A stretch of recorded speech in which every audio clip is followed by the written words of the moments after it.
7 მილიარდი დოლარის ზარალი რუსეთის ავიაციას. ბოლო 24 საათის განმავლობაში უკრაინული დრონების თავდასხმისა და სპეცოპერაცია ობობის ქსელის შედეგად დაზიანდა რუსეთის სტრატეგიული ავიაციის 34%. დღეს სოციალურ ქსელში განადგურებული რუსული თვითმფრინავების პირველი სატელიტური სურათები გამოჩნდა.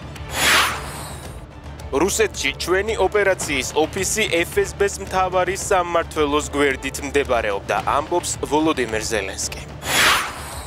ცეცხლთან თამაში ჯოჯოხეთში დასრულდება. ვიცით, სად იღებენ გადაწყვეტილებებს, სად ცხედან დავარტყამთ იქ, სადაც ყველაზე ნაკლებად ელოდებიან. მედვედევი უკრაინული დრონების მიერ რუსეთზე 1 ივნის განხორციელებულ მასშტაბურ თავდასხმებს მუქარით პასუხობს. სტამბოლში დღეს რუსეთსა და უკრაინას შორის პირდაპირი მოლაპარაკებების მეორე რაუნდია დაგეგმილი. უკრაინა-რუსეთს შორის პირდაპირი მოლაპარაკებების პირველი რაუნდი 16 მაისს გაიმართა. მხარეებმა 1000 ტყვე გაცვალეს.